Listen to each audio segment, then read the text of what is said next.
Praise lord అందరికీ Bible reading in 1 year. July 6 ఆదికాండం 17వ అధ్యాయం నుండి చదువుకుందాం. అబ్రాము 99 ఏండ్ల వాడైనప్పుడు యెహోవా అతనికి ప్రత్యక్షమై, నేను సర్వశక్తి గల దేవుడను, నా సన్నిధిలో నడుచుచు నిందారహితుడివై ఉండుము, నాకును నీకును మధ్య నా నిబంధనను నియమించి నిన్ను అత్యధికముగా అభివృద్ధి పొందించేదనని అతనితో చెప్పాను. అబ్రాము సాగిలపడి ఉండగా దేవుడు అతనితో మాట్లాడి, ఇదిగో నేను నియమించిన నా నిబంధన నీతో చేసి ఉన్నాను. నీవు అనేక జనములకు తండ్రి వగుదువు, మరియు ఇక మీదట నీ పేరు అబ్రాము అనబడదు. నిన్ను అనేక జనములకు తండ్రినిగా నియమించితిని కనుక నీ పేరు అబ్రహాము అనబడును. నీకు అత్యధికముగా సంతానాభివృద్ధి కలగజేసి నీలో నుండి జనములు వచ్చినట్లు నియమించుదును. రాజులను నీలో నుండి వచ్చిదరు. నేను నీకును నీ తర్వాత నీ సంతానమునకును దేవుడై ఉండినట్లు నాకును నీకును నీ తర్వాత వారి తరములలో నీ సంతతికిని మధ్య నా నిబంధనను నిత్య నిబంధనగా స్థిరపరచెదను.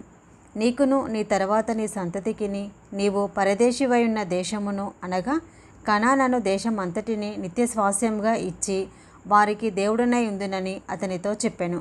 మరియు దేవుడు, నీవు మాత్రమే కాక నీ తర్వాత వారి తరములలో నీ సంతతియు నా నిబంధనను గైకొనవలెను. నాకును నీకును నీ తర్వాత నీ సంతతికిని మధ్య మీరు గైకొనవలసిన నా నిబంధన ఏదనగా, మీలో ప్రతి మగవాడును సున్నతి పొందవలెను. మీరు మీ గోప్యాంగ చర్మమున సున్నతి పొందవలెను. అది నాకు నీకు మధ్యనున్న నిబంధనకు సూచనగా ఉండును. 8 దినముల వయసు కలవాడు అనగా నీ ఇంట పుట్టిన వాడైనను నీ సంతానము కాని అన్యుని యొద్ద వెండితో కొనబడిన వాడైనను మీ తరములలో ప్రతి మగవాడు మీలో సున్నతి పొందవలెను. నీ ఇంట పుట్టినవాడును నీ వెండితో కొనబడినవాడును తప్పక సున్నతి పొందవలెను. అప్పుడు నా నిబంధన మీ శరీరమందు నిత్య నిబంధనగా ఉండును. సున్నతి పొందని మగవాడు అనగా ఎవని గోప్యాంగ చర్మమున సున్నతి చేయబడదో అటివాడు తన జనులలో నుండి కొట్టివేయబడును. వాడు నా నిబంధనను మీరి ఉన్నాడని అబ్రహాముతో చెప్పాను. మరియు దేవుడు, నీ భార్య అయిన షారాయి పేరు షారాయి అనవద్దు, ఏలే అనగా ఆమె పేరు షారా. నేను ఆమెను ఆశీర్వదించి ఆమె వలన నీకు కుమారుణ్ణి కలుగజేసేదను. నేను ఆమెను ఆశీర్వదించేదను. ఆమె జనములకు తల్లి అయి ఉండును. జనముల రాజులు ఆమె వలన కలుగుదురని అబ్రహాముతో చెప్పాను. అప్పుడు అబ్రహాము సాగిలపడి నవ్వి, 100 ఏండ్ల వానికి సంతానం కలుగునా, 90 ఏండ్ల షారా కనునా అని మనసులో అనుకొనెను. అబ్రహాము, ఇష్మాయిలు నీ సన్నిధిని బ్రతుకును అనుగ్రహించుము అని దేవునితో చెప్పగా, దేవుడు, నీ భార్య అయిన షారా నిశ్చయముగా నీకు కుమారుణ్ణి కనును. నీవతనికి ఇస్సాకు అని పేరు పెట్టుదువు.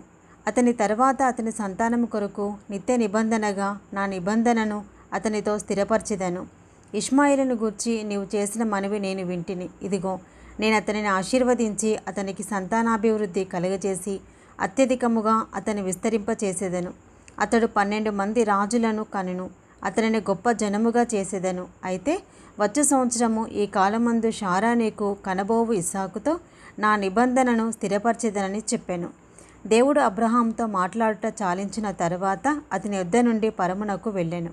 అప్పుడు అబ్రహాము తన కుమారుడైన ఇష్మాయిలును తన ఇంట పుట్టిన వారినందరినీ తన వెండితో కొనబడిన వారినందరినీ అబ్రహాము ఇంటి మనుషులలో ప్రతి వానిని పట్టుకొని దేవుడు తనతో చెప్పిన ప్రకారము ఆ దినమందే వారి వారి గోప్యాంగ చర్మమున సున్నతి చేసెను.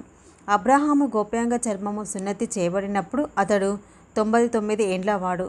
అతని కుమారుడైన ఇష్మాయేలు గోప్యాంగ చర్మము సున్నతి చేయబడినప్పుడు అతడు 13 ఏండ్ల వాడు. ఒక్క దినమందే అబ్రహామును అతని కుమారుడైన ఇష్మాయేలును సున్నతి పొందిరి. అతడి ఇంట పుట్టిన వారును అన్యుని యొద్ద వెండితో కొనబడిన వారును అతని ఇంటిలోని పురుషులందరూ అతనితో కూడా సున్నతి పొందిరి. ఆదికాండము 18వ అధ్యాయము. మరియు మమ్రే దగ్గరనున్న సింధూర వనములో అబ్రహాము ఎండవేళ గుడారపు ద్వారమందు కూర్చొని ఉన్నప్పుడు యెహోవా అతనికి కనబడెను. అతడు కన్నులెత్తి చూచినప్పుడు 3 మనుషులు అతని ఎదుట నిలబడి ఉండిరి. అతడు వారిని చూచి గుడారపు వాకిట నుండి వారిని ఎదుర్కొనుటకు పరిగెత్తి నేలమట్టుకు వంగి, ప్రభువా, నీ కటాక్షము నా మీద నున్న ఎడల ఇప్పుడు నీ దాసుని దాటిపోవద్దు. నేను కొంచెం నీళ్లు తెప్పించెదను. దయచేసి కాళ్ళు కడుక్కొని ఈ చెట్టు క్రింద అలసట తీర్చుకునడి. కొంచెం ఆహారం తెప్పించెదను. మీ ప్రాణములను బలపరుచుకొనుడి, తర్వాత మీరు వెళ్ళవచ్చును. ఇందు నిమిత్తము కదా మీ దాసుని యొద్దకు వచ్చితిరి అనెను. వారు, నీవు చెప్పినట్లు చేయమనగా అబ్రహాము గుడారంలోనున్న షారా యొద్దకు త్వరగా వెళ్ళి, నీవు త్వరపడి 3 మానికల మెత్తని పిండి తెచ్చి పిసికి రొట్టెలు చేయమని చెప్పాను. మరియు అబ్రహాము పశువుల మందకు పరిగెత్తి ఒక మంచి లేత దూడను తెచ్చి ఒక పనివానికి అప్పగించాను. వాడు దాన్ని త్వరగా సిద్ధపరిచాను. తర్వాత అతడు వెన్నను పాలను తాను సిద్ధపరిచి చేయించిన దూడను తెచ్చి వారి ఎదుట పెట్టి, వారు భోజనం చేయుచుండగా వారి యొద్ద ఆ చెట్టు క్రింద నిలుచుండెను. వారు అతనితో, నీ భార్య అయిన షారా ఎక్కడున్నదని అడగగా అతడు, అదిగో గుడారంలో ఉన్నదని చెప్పాను. అందుకైన మీదటికి ఈ కాలంన నీ యొద్దకు నిశ్చయంగా మరలా వచ్చేదను. అప్పుడు నీ భార్య అయిన షారాకు ఒక కుమారుని కలుగునని చెప్పాను. షారా ఆయన వెనుక నుండిన గుడారపు ద్వారమందు వినిచుండెను. అబ్రహామును షారాయును బహుకాలం గడిచిన వృద్ధులై ఉండిరి. స్త్రీ ధర్మము షారాకు నిలిచిపోయాను కనుక షారా, నేను బలము ఉడికిన దాననైన తర్వాత నాకు సుఖం కలుగునా, నా యజమానుడును వృద్ధుడై ఉన్నాడు కదా అని తనలో నవ్వుకొనెను. అంతటా యెహోవా అబ్రహాముతో, వృద్ధురాలైన నేను నిశ్చయంగా ప్రసవించేదనా అని షారా నవ్వనేలా, యెహోవాకు అసాధ్యమైనది ఏదైనా నున్నదా? మీదటికి ఈ కాలంన నిర్ణయ కాలమందు నీ యొద్దకు తిరిగి వచ్చేదను. అప్పుడు షారాకు కుమారుడు కలుగుననెను. షారా భయపడి నేను నవ్వలేదని చెప్పగా ఆయన, అవును నువ్వు నవ్వితివి అనెను. అప్పుడు ఆ మనుషులు అక్కడ నుండి లేచి సొదొమ తట్టు చూచిరి. అబ్రహాము వారిని సాగనంపుటకు వారితో కూడా వెళ్ళెను. అప్పుడు యెహోవా, నేను చేయబోవు కార్యము అబ్రహామునకు దాచిదెనా? అబ్రహాము నిశ్చయముగా బలముగల గొప్ప జనమగును. అతని మూలముగా భూమిలోని సమస్త జనములను ఆశీర్వదింపబడను. ఎట్లనగా యెహోవా అబ్రహామును గూర్చి చెప్పినది అతనికి కలుగజేయనట్లు తన తరువాత తన పిల్లలను తన ఇంటివారిను నీతి న్యాయములు జరిగించుచు యెహోవా మార్గమును గైకొనుటకు అతడు వారి నాజ్ఞాపించినట్లు నేను అతన్ని ఎరిగి ఉన్నాను అనెను. మరియు యెహోవా, సొదొమ గొమొర్రాలను గూర్చిన మొర గొప్పది కనుకను వాటి పాపము బహుభారమైనది కనుకను నేను దిగిపోయి నా యొద్దకు వచ్చిన ఆ మొర చెప్పుననే వారు సంపూర్ణముగా చేసిరో లేదో చూచెదను. చెయ్యనెడల నేను తెలుసుకొందుననెను. ఆ మనుషులు అక్కడ నుండి తిరిగి సొదొమ వైపుగా వెళ్ళిరి. అబ్రహాము ఇంకా యెహోవా సన్నిధిని నిలుచుండెను. అప్పుడు అబ్రహాము సమీపించి ఇట్లనెను, దుష్టులతో కూడా నీతిమంతులను నాశనం చేయుదువా? ఆ పట్టణంలో ఒకవేళ 50 మంది నీతిమంతులు ఉండినడెలా దానిలోనున్న 50 మంది నీతిమంతుల నిమిత్తము ఆ స్థలమును నాశనం చేయక కాయవా? ఆ చొప్పున చేసి దుష్టులతో కూడా నీతిమంతులను చంపుట నీకు దూరమవును గాక. నీతిమంతుని దుష్టునితో సమముగా ఎంచుట నీకు దూరమవును గాక. సర్వలోకమునకు తీర్పు తీర్చువాడు న్యాయం చేయడా అని చెప్పినప్పుడు యెహోవా, సొదొమ పట్టణములో 50 మంది నీతిమంతులు నాకు కనబడినడెలా వారిని బట్టి ఆ స్థలమంతటిని కాయదును అనెను. అందుకు అబ్రహాము, ఇదిగో ధూళియు బూడిదయునైన నేను ప్రభుతో మాట్లాడ తెగించుచున్నాను. 50 మంది నీతిమంతులలో ఒకవేళ 5 తక్కువైతే 5 తక్కువైనందున ఆ పట్టణమంతా నాశనం చేయుదువా అని మరలా అడిగాను. అందుకైన అక్కడ 45 నాకు కనబడినడెలా నాశనం చేయను అనెను. అతడు ఇంకా ఆయనతో మాట్లాడుచు, ఒకవేళ అక్కడ 40 మందియే కనబడుదురేమో అనినప్పుడు ఆయన, ఆ 40 మందిని బట్టి నాశనం చేయక ఇందునని చెప్పగా అతడు, ప్రభు కోపపడని ఎడల నేను మాట్లాడదను. ఒకవేళ అక్కడ 30 మందియే కనబడుదురేమో అనినప్పుడు ఆయన, అక్కడ 30 మంది నాకు కనబడినడల నాశనం చేయను అనెను. అందుకతడు, ఇదిగో ప్రభుతో మాట్లాడ తెగించి తిని ఒకవేళ అక్కడ 20 మంది కనబడుదురేమో అనినప్పుడు ఆయన, ఆ 20 మందిని బట్టి నాశనం చేయకుందుననగా అతడు, ప్రభు కోపపడని ఎడల నేనొక్క మారే మాట్లాడేదను. ఒకవేళ అక్కడ 10 మంది కనబడుదురేమో అనినప్పుడు ఆయన, ఆ 10 మందిని బట్టి నాశనం చేయక ఇందును అనెను. యెహోవా అబ్రహాంతో మాట్లాడుట చాలించి వెళ్ళిపోయాను. అబ్రహాము తన ఇంటికి తిరిగి వెళ్ళెను. ఆదికాండము 19వ అధ్యాయము. ఆ సాయంకాలమందు ఆ 2 దేవదూతలు సొదొమ చేరినప్పటికీ లోతు సొదొమ గవిని యొద్ద కూర్చుండి ఉండెను. లోతు వారిని చూచి వారిని ఎదుర్కొనుటకు లేచి సాష్టాంగ నమస్కారం చేసి, నా ప్రభువులారా, దయచేసి మీ దాసుని ఇంటికి వచ్చి రాత్రి వెళ్ళబుచ్చి కాళ్ళు కడుక్కొనుడి. మీరు పెందలకడ లేచి మీ త్రోవను వెళ్ళవచ్చును అనెను. అందుకు వారు, అలాగూ కాదు, నడివీధిలో రాత్రి వెళ్ళబుచ్చిదమని చెప్పిరి. అయినను అతడు మిక్కిలి బలవంతం చేసినప్పుడు వారు అతని తట్టు తిరిగి అతని ఇంట ప్రవేశించిరి. అతడు వారికి విందు చేసి పొంగని రొట్టెలు కాల్చగా వారు భోజనం చేసిరి. వారు పండుకొనగా ముందు ఆ పట్టణస్థులు అనగా సొదొమ మనుషులు, బాలురును, వృద్ధులను, ప్రజలందరూ నలుదిక్కుల నుండి కూడివచ్చి ఆ ఇల్లు చుట్టవేసి లోతును పిలిచి, ఈ రాత్రి నీ యొద్దకు వచ్చిన మనుషులు ఎక్కడ? మేము వారిని కూడినట్లు మా యొద్దకు వారిని వెలుపలికి తీసుకొని రమ్మని అతనితో చెప్పగా, లోతు వెలుపల ద్వారమునొద్దనున్న వారి దగ్గరికి వెళ్ళి తన వెనుక తలుపు వేసి, అన్నలారా, ఇంత పాతకము కట్టుకొనకుడి. ఇదిగో, పురుషుని కూడని 2 కుమార్తెలు నాకున్నారు. సెలవైతే వారిని మీ యొద్దకు వెలుపలికి తీసుకొని వచ్చిదెను. వారిని మీ మనసు వచ్చినట్లు చేయుడి.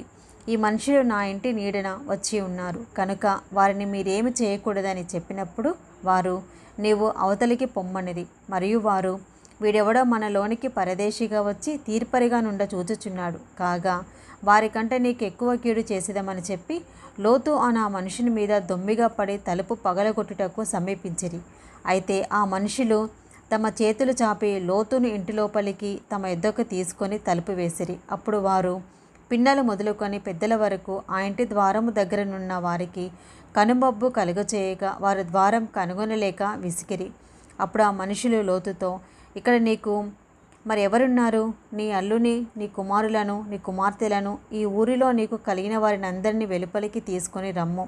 మేము ఈ చోటు నాశనం చేయవచ్చితిమి. వారిని గూర్చిన మొర యెహోవా సన్నిధిలో గొప్పదాయను కనుక దాన్ని నాశనం చేయుటకు యెహోవా మమ్మను పంపెనని చెప్పగా, లోతు బయటికి వెళ్ళి తన కుమార్తెలను పెండ్లాడనై ఉన్న తన అల్లులతో మాట్లాడి, రండి, ఈ చోటు విడిచిపెట్టి రండి, యెహోవా ఈ పట్టణంను నాశనం చేయబోచున్నాడని చెప్పాను. అయితే అతడు తన అల్లుల దృష్టికి ఎగతాళి చేయువాని వలె ఉండెను. తెల్లవారినప్పుడు ఆ దూతలు లోతును త్వరపెట్టి, లెమ్ము, ఈ ఊరి దోష శిక్షలో నశించిపోకుండా నీ భార్యను, ఇక్కడనున్న నీ 2 కుమార్తెలను తీసుకుని రమ్మని చెప్పిరి. అతడు తడువు చేసెను. అప్పుడు అతని మీద యెహోవా కనికరపడుట వలన ఆ మనుషులు అతని చేతిని, అతని భార్య చేతిని, అతని 2 కుమార్తెల చేతులను పట్టుకొని వెలుపలికి తీసుకొని వచ్చి ఆ ఊరి బయట నుంచిరి. ఆ దూతలు వారిని వెలుపలికి తీసుకొని వచ్చిన తర్వాత ఆయన, నీ ప్రాణమును దక్కించుకున్నట్లు పారిపోము, నీ వెనుక చూడకము, ఈ మైదానంలో ఎక్కడనను నిలువక నీవు నశించిపోకుండా ఆ పర్వతమునకు పారిపోమ్మని చెప్పగా, లోతు, ప్రభువా, అలాగూ కాదు, ఇదిగో నీ కటాక్షము నీ దాసుని మీద వచ్చినది. నా ప్రాణము రక్షించుకొనుట వలన నీవు నాడెల కనపరిచిన నీ కృపను ఘనపరిచితివి. నేను ఆ పర్వతమునకు తప్పించుకొని పోలేను. ఈ కీడు నాకు సంభవించి చచ్చిపోవుదునేమో. ఇదిగో, పారిపోవుటకు ఈ ఊరు సమీపంలో ఉన్నది. అది చిన్నది. నన్ను అక్కడికి తప్పించుకొని పోనిమ్ము.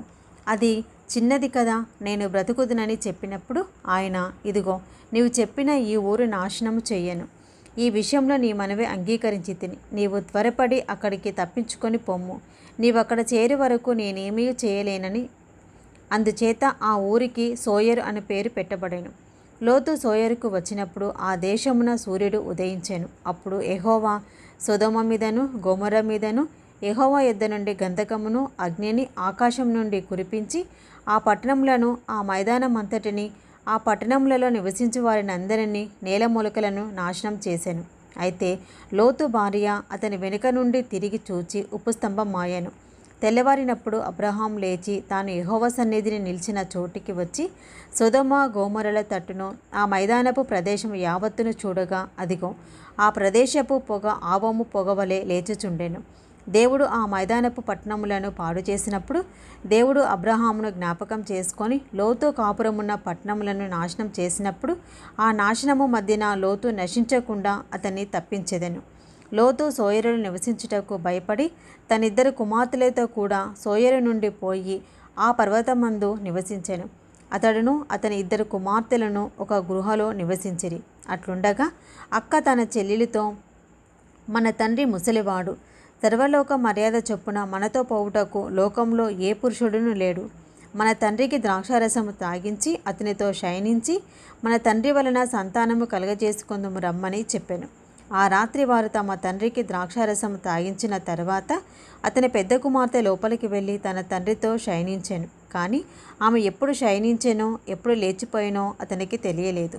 మరునాడు అక్క తన చెల్లిని చూచి, నిన్నటి రాత్రి నా తండ్రితో నేను శయనించి తిని, ఈ రాత్రి అతనికి ద్రాక్షారసము త్రాగించిన తర్వాత నీవు లోపలికి వెళ్ళి అతనితో శయనించుము. అలాగున మన తండ్రి వలన సంతానము కలగజేసుకొందుమని చెప్పాను. ఆ రాత్రియు వారు తమ తండ్రికి ద్రాక్షారసము త్రాగించిరి. అప్పుడు ఆ చిన్నది లేచి అతనితో శయనించెను. ఆమె ఎప్పుడు శయనించెనో ఎప్పుడు లేచిపోయినో అతనికి తెలియలేదు. అలాగున లోతు యొక్క 2 కుమార్తెలు తమ తండ్రి వలన గర్భవతులైరి. వారిలో పెద్దది కుమారుని కని వానికి మోయాబను పేరు పెట్టెను. అతడు నేటి వరకు మోయాబీయులకు మూలపురుషుడుగా ఎంచబడును. చిన్నది కూడా కుమారుని కని వానికి బెన్నమ్మి అని పేరు పెట్టెను. అతడు నేటి వరకు అమ్మోనీలకు మూలపురుషుడుగా ఎంచబడెను. ఇది ఈరోజు భాగం అండి. ఎవరైనా మొదటిసారి కనుక మన ఛానల్ చూస్తుంటే కనుక ప్లీజ్ సబ్స్క్రైబ్ చేసుకోనండి, బెల్ క్లిక్ చేయండి, కామెంట్ చేయండి, మీకు తెలిసిన వారికి లింక్ కూడా షేర్ చేయండి. Thank you. Praise the Lord. God bless you all.